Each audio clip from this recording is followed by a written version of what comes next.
La victoire a échappé au Paris Saint-Germain, encore décevant dans le jeu. Au Parc des Princes, comme à Lisbonne la semaine passée, le club de la capitale française a concédé le match nul un but partout face au Benfica. Ce résultat l'empêche d'empocher dès à présent la qualification pour les huitièmes de finale de la Ligue des Champions, ce qui était possible grâce à la déroute 2-0 de la Juventus contre le Maccabi Haïfa. En tête du groupe à égalité avec son adversaire du soir, le PSG peut surtout se satisfaire d'avoir vu Kylian Mbappé être décisif en pleine controverse sur son mal-être.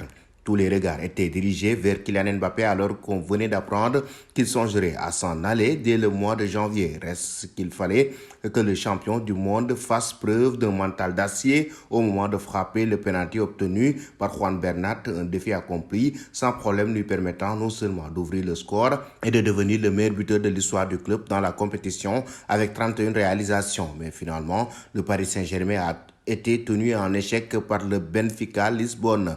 Nous allons parler de l'autre rencontre du Real Madrid avec le retour de Karim Benzema. Les merengues voulaient frapper un gros coup dans le groupe F. Après une entame maîtrisée en première mi-temps, le Real Madrid s'est fait surprendre au retour des vestiaires. Kupskov a trompé son compatriote Andriy Lunin, titulaire dans les cages espagnoles de la tête sur un magnifique centre de Bogdan à la 46e minute de jeu. Les Ukrainiens ont bien failli réaliser le break grâce à Lassina Traoré, mais le Burkinabé est tombé sur un grand Lunin, puis sur la transversale à la 64e minute de jeu. Pendant longtemps, la Casablanca n'avait pas réussi à trouver la faille, même si les hommes de Carlo Ancelotti ont eu les occasions avec Tchouaméni à la 48e minute de jeu, Toni Kroos à la 113e minute de jeu, Vinicius Junior à la 87e minute de jeu ou encore Rudiger à la 92e minute.